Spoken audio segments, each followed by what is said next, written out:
नमस्कार। देरी के साथ आप तक उपस्थित हो रहे हैं मासिक राशिफल के माध्यम से।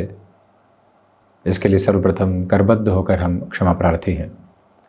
परंतु अप्रैल 2026 में मकर राशि के महानुभावों के लिए कुछ चर्चाएं अति महत्वपूर्ण है और उन्हीं अति महत्वपूर्ण सिरों को लेकर महीने के शुरुआती पहले सप्ताह के साथ में हम आप तक उपस्थित हो रहे हैं। सबसे पहले ये गौर कीजिएगा कि शुरुआती 13-14 दिनों के साथ में सूर्य मंगल शनिदेव की युति संगत स्थितियाँ बनी रहेंगी। उसके बाद में सूर्यदेव उच्च राशि स्थान में प्रवेश कर जाएंगे।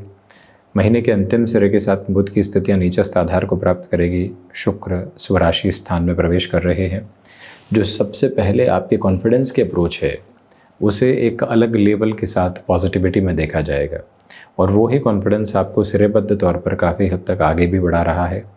जो शुरुआती क्रम है उसमें ये ध्यान रखिएगा कि मन में जो एक स्थिरता रहनी चाहिए, मन में जो एक सकारात्मक स्पंदन रहना चाहिए, वो कांस्टेंट और कंटिन्यूअस मेजर्स में है, लेकिन सेल्फ कॉन्ट्राडिक्शन से पूरे तरीके से इस महीने बचें तो बेहतरी है। इसके अलावा द्वितीय भाव में बुध राहु का जड़त्व दोष बना रहेगा। फाइनेंशियल कैलकुलेशन में एक रिदम को अपने साथ में एस्टेब्लिश करके चलें। कहीं पर भी कोई एक्सपोनेंशियल बेसिस के साथ में रिजल्ट्स की एक्सपेक्टेशन में कोई डिसीजन लेना बिल्कुल भी ठीक नहीं है। आप अपने मन के भीतर जितनी शांति और सुकून को खोज कर आगे बढ़ने वाले होंगे, उतने ही आपके लिए अवसरों की बेहतर प्रतिध्वनि साथ साथ स्थापित होती चली जाएगी। इस बात पर गौर करना होगा कि कम्युनिकेशन स्टर्न नहीं हो, पारिवारिक संबंधों में कहीं पर भी विशेष विवाद जैसी स्थितियां निकल कर नहीं आने पाए। बुध राहु के साथ में होने से आपकी एडामेंट अप्रोच आपको दुविधा दे सकती है। इसके अलावा द्वितीयेश पराक्रम भाव में है, इसलिए आर्थिक तौर पर जो भी तकनीकी कामकाज होते हैं वो बेहतरी की ओर आपको लेकर चल रहे हैं। वहीं थर्ड हाउस की अगर हम बात करते हैं तो शनिदेव मंगल की युति संगत स्थितियां साथ में है और सूर्यदेव भी शुरुआत में साथ रहेंगे। जो भी महानुभाव आईटी फील्ड के साथ में जुड़े हुए हैं, किसी भी टेक्निकल फील्ड की वर्किंग पोजीशंस के साथ में जुड़े हुए हैं, उनके लिए इस पूरे ही महीने को अत्यंत शानदार कहा जाएगा। भाग्य के साथ में इनका संबंध और अच्छे से उजागर होकर आपको आगे की ओर बढ़ाता चला जा रहा है, जहाँ से कोई भी और नेगेटिव प्रॉस्पेरिटी के बेसिस और मेजर्स साथ साथ स्टेबलाइज होने वाले नहीं होते। यह विनम्रतापूर्वक निवेदन करेंगे कि जो कार्य आपने हाथ में ले लिए हैं उसके एंड पॉइंट तक अपनी पूरी पोजीशंस को वहीं बनाकर रखिएगा। अपनी एनर्जी के कंसोलिडेशन को वहीं पे एस्टेब्लिश करके रखने की आपको रिक्वायरमेंट रहेगी। यह एक विनम्रतापूर्वक निवेदन हम आपसे करना चाहेंगे। इसके अलावा इस बात की स्थिरता को अपने भीतर तक बनाकर रखें कि जो शनिदेव मंगल का युति संगत क्रम यहाँ साथ में है, यात्राओं से संबंधित कामकाज में और अधिक विशेष बेहतरी के प्रवाहमान आधार को आपके समक्ष लेकर आता है। मन के भीतर जिन छोटी छोटी चिंताओं से ग्रसित आप रहे हैं उनसे मुक्त होकर जीवन यात्रा आपको एक नव आधार क्रम यहाँ पूरी तरीके से देती चली जाती है। कोई भी नेगेटिविटी की पोजीशंस वहाँ से आपके लिए नहीं निकल कर आती। याद रखिएगा कि भाइयों के साथ मनमुटाव और दोस्तों के साथ मनमुटाव रह सकते हैं। कंस्ट्रक्शन संबंधी कामकाज में है, सिविल संबंधी फील्ड में है, पॉजिटिविटी आपके साथ में है। फोर्थ हाउस के पोजीशंस के साथ में सन है। सूर्यदेव की स्थितियां जो अष्टमेश होकर चतुर्थ में रहेंगी। भूगर्भीय व्यवस्थाओं से संबंधित कामकाज में बेहतरी है। आप अपनी एंग्जाइटी ड्रिवन इश्यूज से काफ़ी हद तक एक कंट्रोलेबल स्पेस लेकर आने वाले होंगे। चतुर्थेश स्वयं से द्वादश भले ही हो, लेकिन शनिदेव के साथ हैं जो कि पुरानी भूमि के अधिपति हो जाते हैं और बृहस्पति के राशि स्थान क्रम में है। तो ऐसी स्थितियों में कोई भी ज़मीन संबंधित लेन देन करना है तो 14 अप्रैल से लेकर 30 अप्रैल तक का समय एक अलग सामंजस्य के व्यवहार के साथ कहा जाएगा। मदर के हेल्थ को लेकर हल्के फुल्के कंसर्न्स आपको रह सकते हैं। विशेष तौर पर 7 अप्रैल से 14 अप्रैल तक उसमें आपको संभलने का प्रयत्न करना चाहिए। यह एक विनम्रतापूर्वक निवेदन आपसे हम करना चाहेंगे। इसके अलावा ये गौर कीजिएगा कि वाहन संबंधी सुख यहाँ पर बढ़ाते हैं तो अपनी लिमिट को अपने साथ में लेकर चलने की कोशिश करना चाहिए। इसके साथ ही साथ कमीशन संबंधी कामकाज में बेहतरी है। पंचम में शुक्र की स्थितियाँ पंचमेश होकर है। स्टॉक मार्केट को रिलेट करते हुए पोजीशन में जो लॉन्ग टर्म के इन्वेस्टमेंट्स आप देखना चाहेंगे वो आपको एक अद्भुत आयाम देने की तरफ है। जो इंट्यूशन की पॉजिटिविटी होती है वो आपके साथ साथ में बनी हुई है। शुक्र इतने प्रभावी हैं कि संतान पक्ष के कामकाज में भी आपके लिए बेहतरी के भरपूर स्पंदन साथ साथ निकल कर आते चले जा रहे हैं। जो भी महानुभाव टेक्निकल एजुकेशन के बेसिस में है, फैशन टेक्नोलॉजी डिज़ाइनिंग संबंधी किसी भी एजुकेशन के बेसिस के साथ में खुद को फ्रेम फोल्ड करके चल रहे हैं, आप अपनी क्लैरिटी से एक अलग पॉजिटिविटी को देख सकते हैं।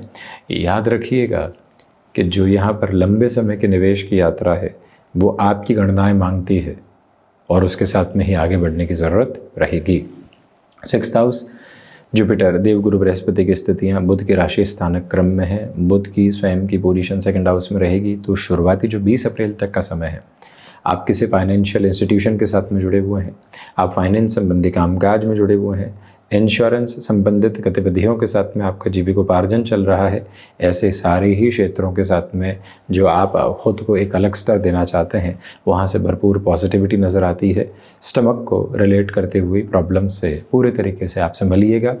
याद रखिएगा कि फाइनेंशियल बर्डन्स जिस तरह से आप कम करना चाहते हैं उसकी पूरी पूरी रूपरेखा बनी हुई है, बशर्ते 20 से 30 अप्रैल के मध्य आप किसी भी गलत निर्णय को अपने साथ में चुनने वाले बिल्कुल भी नहीं रहें तो अधिक बेहतरी है। वहीं 7वें भाव के लिए हम चर्चा करते हैं तो इस बात को अपनी स्मृतियों में स्पष्ट तौर पर बनाकर रखिएगा कि व्यापारिक जीवन के साथ में चलती हुई जो समयबद्ध यात्रा है वो धीरे धीरे आपको प्रगति के प्रतिबिंब की ओर ही लेकर जाती है। मन के भीतर छोटी छोटी बातों को लेकर जो दुराव रहे हैं, उसके साथ बिजनेस पार्टनरशिप में कहीं पर भी कोई नेगेटिविटी की पोजीशंस को अपने साथ लेकर आने से आप बचिएगा। यह भी विनम्रतापूर्वक निवेदन करना चाहेंगे कि जो कार्य लंबे समय से अटके हुए थे वहाँ पूर्ण रूपेण योजनाबद्ध होकर खुद को आगे बढ़ाना भी आपके लिए एक प्रबलतम वेग और प्रबलतम सिरे के साथ में सकारात्मक पक्ष कहा जाएगा। गृहस्थ पक्ष के साथ में स्थितियाँ यहाँ एक ठीक सिरे में बनी हुई है। 8वें भाव की चर्चा करें तो आकस्मिक तौर पर निर्णय लेने से बचिएगा। जो भी माइनिंग संबंधी कामकाज होते हैं, जैसे हमने 4th भाव के समय भी कहा था, पॉजिटिव है। विदेश संबंधित कार्यों में वृद्धि, कामकाज में अनुशासन आपको काफ़ी हद तक आगे बढ़ाता हुआ प्रतीत होता है। 9वें भाव की चर्चा करते हैं तो 9वें के अधिपति 2य भाव में है, इसलिए भाग्य का सहयोग नहीं। उसके बाद में भी उस स्तर पर भाग्य का सहयोग नहीं है क्योंकि भाग्येश नीचस्थ रहेंगे, परंतु पुनः अपनी मूल त्रिकोण को देखने वाले होंगे। मैनेजमेंट स्टडीज़ में पॉजिटिविटी है। फाइनेंस को रिलेट करते हुए किसी भी एग्जाम आदि की तरफ जा रहे हैं, प्रपोर्शनेट पॉजिटिविटी है। जिस लेवल के साथ में खुद के कंसोलिडेशन को देखना चाहेंगे उसकी एक एक रिदम आपके साथ यहाँ स्टेबलाइज होकर आगे बढ़ती चली जा रही है। 10th हाउस के साथ में डिस्कशन करें तो 10th हाउस की लॉर्डशिप 5th हाउस की पोजीशंस के साथ में है। आपके लिए इच्छा शक्ति प्रभावी तौर पर है। क्षमताएं उस स्तर के साथ में आगे बढ़ती चली जा रही है जहां से आप पीछे मुड़कर बिल्कुल भी देखने वाले नहीं रहेंगे। ये बात स्मृतियों में रखने का प्रयत्न कीजिएगा कि आपके लिए यहाँ से पूर्वाभास की ताकत, आपके लिए जीवन यात्रा में बेहतरी के संचरणीय सिरे वो सब कुछ नज़र आते हैं जिसके साथ में जीवन आपको और अधिक बढ़ोतरी के साथ में लेकर चलने वाला रहे, प्रोग्रेसिव पॉजिटिविटी के साथ में एस्टेब्लिश करके आगे बढ़ने वाला रहे, वो अधिक बेहतरी है। लाभ भाव के साथ में चर्चा करें तो लाभेश की स्थितियाँ पराक्रम भाव में है। लाभ आपके पुरुषार्थ को निरंतर तौर पर बढ़ा रहे हैं। कोर्ट कचहरी संबंधित मामलात में भी विजय की अनुभूति आपके साथ साथ में है। इसके अलावा खुद की किसी भी कामकाज की यदि आप शुरुआत करना चाहते हैं तो उस और भी बड़ी ही सरलता से अनुगामी पथ को अपनाकर आप चलने वाले हो सकते हैं। द्वादश भाव के अधिपति की स्थितियों का 6th भाव में होना खर्चों पर नियंत्रण लगाता है। विदेश संबंधित कार्यों में वृद्धि को बताता है। एक्सपोर्ट संबंधी कामकाज में अटमोस्ट प्रोग्रेसिव बेसिस आपके साथ में है। कोर्ट कचहरी संबंधित मामलात में निजात की पूरी पूरी उम्मीद है। तो ये था मुख्य धारा में मकर राशि के महानुभावों के लिए अप्रैल 2026 का मासिक राशिफल। हम ऐसे ही चर्चाओं के साथ उपस्थिति दर्ज करवाने का प्रयत्न करते रहेंगे। धन्यवाद एवं कोटिशः आभार।